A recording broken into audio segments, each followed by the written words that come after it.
ত্রয়োদশ জাতীয় সংসদ নির্বাচনে বিএনপির হয়েই নির্বাচন করতে যাচ্ছেন গণ অধিকার পরিষদের কেন্দ্রীয় সাধারণ সম্পাদক রাশেদ খান। বিএনপির প্রার্থী হয়েই ঝিনাইদহ ৪ আসন থেকে লড়তে যাচ্ছেন ভোট, এমনটাই নিশ্চিত করেছেন গণ অধিকার পরিষদের এই নেতা।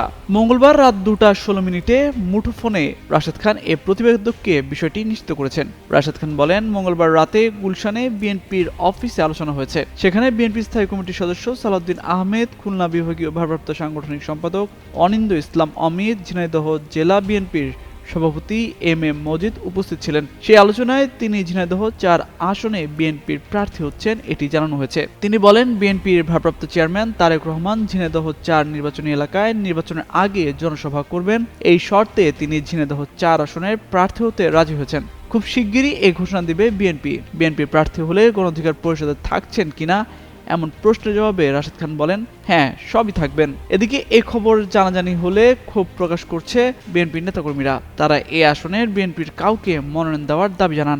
এখন পর্যন্ত ঝিনাইদহের 4টি সংসদীয় আসনের মধ্যে মাত্র একটিতে বিএনপির প্রার্থীর নাম ঘোষণা করা হলেও বাকি 3টিতে প্রার্থীর নাম ঘোষণা করেনি বিএনপি।